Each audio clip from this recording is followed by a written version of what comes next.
YouTube नगरवासियों, स्वागत है आपका अमेजिंग सर यूट्यूब चैनल पर। आज हम आपको हाई स्कूल 2024 इंग्लिश के क्वेश्चन पेपर को जिसका कोड HL है पूरा सॉल्व कराएंगे। तो चलो शुरू करते हैं।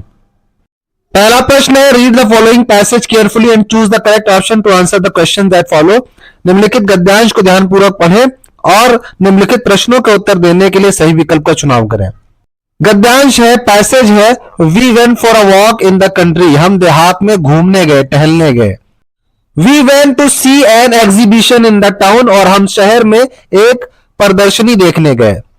We saw temple surrounded by thick mango trees. हमने एक मंदिर देखा जो घने आम के पेड़ों से घिरा हुआ था। It was held in a green park. यह एक हरे भरे पार्क में आयोजित किया गया था। The park was surrounded by beautiful shops. Park के चारों ओर खूबसूरत दुकानें थी। Light and song filled the whole atmosphere. रोशनी और गीत वातावरण में छाए हुए थे। The chirping of birds filled the air. चिड़ियों की चहचहाहट ने हवा को भरा हुआ था। At a distance men and women were walking in the fields. थोड़ी ही दूर पर पुरुष और महिलाएं मैदान में टहल रहे थे। दे वर क्राउडिंग द स्टॉल्स।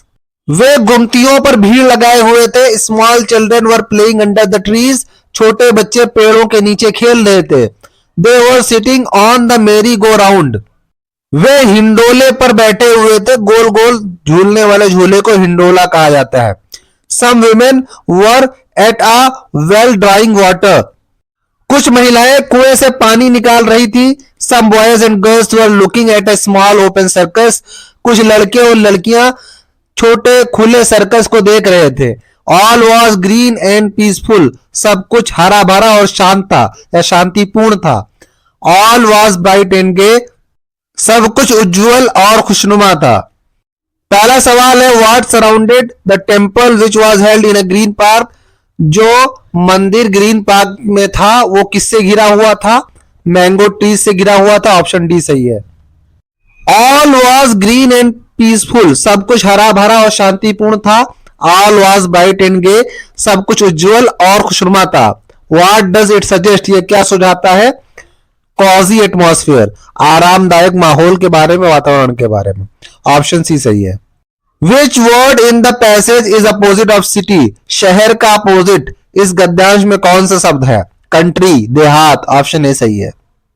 फिर है, Priya had finished her lunch before the bell. Priya ने अपना भोजन समाप्त कर लिया इससे पहले की घंटी बजती। ऑप्शन डी रैंग सही है। People who watch and listen to speech are called. वे लोग जो भाषण सुनते और देखते हैं उन्हें क्या कहा जाता है? श्रोतागण, ऑडियंस। ऑप्शन डी सही है। अगला सवाल है, rearrange the following word clusters to make a meaningful sentence. निम्नलिखित शब्द समूहों को पुनर्व्यवस्थित करके एक सार्थक वाक्य बनाइए। शब्द समूह है, was, born, I, where, the place, is, this. तो इसको सही करेंगे तो क्या बनेगा? This is the place where I born. Option A सही है। अगला प्रश्न है, which of the following words is misspelled. निम्नलिखित शब्दों में किसकी वर्तनी अशुद्ध है? क्या किसकी स्पेलिंग गलत है? एक्सेशन की। एक्सेशन की स्पेलिंग होती है SION। यहां पर आई नहीं है इसलिए ए गलत है। ऑप्शन ए सही है। अगला प्रश्न है, अंकित इज वरीड, फिर खाली जगह है हिज फेलियर। अंकित चिंतित है अपने फेल होने के बारे में, नाकामी के बारे में। तो अबाउट रहेगा। ऑप्शन डी सही है। अगला सवाल है, read the passage carefully and choose the correct option to answer the following questions. निम्नलिखित गद्यांश को ध्यानपूर्वक पढ़ें और निम्नलिखित प्रश्नों का उत्तर सही विकल्प को चुनकर दें। लिखा है, वन ऑफ द एम्प्लॉइज, कर्मचारियों में से एक, हु वाज अ पोस्टमैन, जो कि एक डाकिया था, and also helped at the post office, और डाकघर में मदद भी करता था, वेंट टू हिज बॉस, अपने मालिक के पास गया, लाफिंग हार्टली, खुले दिल से हंसते हुए, and showed in the letter to God, और उसे भगवान के नाम पत्र दिखाया। Never in his career as a postman had he known that address. अपने पूरे कार्यकाल में डाकिये के रूप में वह इस पते के बारे में नहीं जानता था। The postmaster, a fat amiable fellow, डाक बाबू एक मोटा और मिलनसार व्यक्ति, हंसमुख व्यक्ति, आल्सो ब्रोक आउट लाफिंग, वह भी जोर जोर से हंसने लगा। ठीक है। But almost immediately he turn serious, लेकिन फिर तुरंत या लगभग तुरंत वह गंभीर हो गया। And tapping the later on his desk, और अपनी डेस्क पर उस पत्र को टैपिंग करते हुए थपथपाते हुए कमेंटेड, उसने टिप्पणी करी, व्हाट फैद, क्या विश्वास है, I wish I had the faith of the man who wrote this letter, काश मेरे पास इस इंसान जैसा, इस व्यक्ति जैसा विश्वास होता, भरोसा होता, जिसने भगवान को एक पत्र लिखा है, starting up a correspondence with God, जिसने भगवान के साथ पत्राचार करना स्टार्ट किया है, शुरू किया है।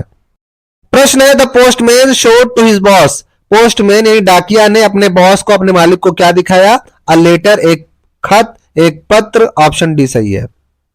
द पोस्ट मास्टर वॉज, डाक बाबू कैसा था, एन एमिएबल फीलो था, एक मिलनसार व्यक्ति था, ठीक है, ऑप्शन बी सही है। फिर है, baking was indeed a profitable, फिर खाली जगह है, इन द ओल्ड डेज, पुराने दिनों में बेकिंग एक फायदेमंद, लाभदायक क्या था, धंधा था, बिजनेस था, ऑप्शन सी सही है। Bodhi Dharma, a Buddhist cut off his eyelids because, Bodhi Dharma जो कि एक बुद्धिस्ट थे, उन्होंने अपने आंखों की पुतलियों को काट डाला क्योंकि he felt sleepy during meditations, वह तपस्या के दौरान, ध्यान के दौरान उन्हें नींद आने लगती थी, ऑप्शन सी सही है।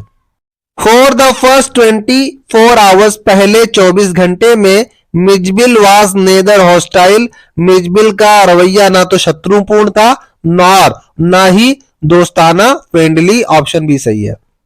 फिर है, रीड द गिवन एक्सट्रैक्ट, निम्नलिखित अंश को पढ़िए and choose the correct option to answer the following questions, और सही विकल्प का चयन करके निम्नलिखित प्रश्नों का उत्तर दीजिए। अंश है, द फॉग कम्स, कोहरा आता है, ऑन लिटिल कैट फीट, बिल्ली के जैसे दबे पांव, इट सिट्स लुकिंग, वह बैठ जाता है देखते हुए, ओवर हार्बर एंड सिटी, बंदरगाह और शहर के ऊपर, ऑन साइलेंट हॉन्चेस, उकड़ू मुकड़ू पैर को मोड़कर, एंड देन मूव्स ऑन, और तब चुपचाप चला जाता है। प्रश्न है, हाउ डज द फॉग कम, कोहरा कैसे आता है, लाइक लिटिल कैट, छोटी बिल्ली की जैसे, ऑप्शन ए सही है। फिर है, what does it refer to in the poem, इस पोएम में इट किसको कहा गया है, फॉग को, ऑप्शन सी सही है। फिर है, what was ट्रिकीज only fault, tricky की इकलौती गलती क्या थी, उसका लालच, ग्रीड, ऑप्शन डी सही है। फिर है, who came with a small bundle of notes one evening, Anil आया था, ऑप्शन सी सही है। फिर है, what was the real name of Bholi, Bholi का वास्तविक नाम क्या था, सुलेखा, ऑप्शन सी सही है। I will not have such a mean greedy and contemptible coward as my husband, option A सही है। We established a model library in the capital city of Masopolis, option B सही है। अब यहां पर objective type questions का part A समाप्त होता है और पार्ट बी स्टार्ट होता है।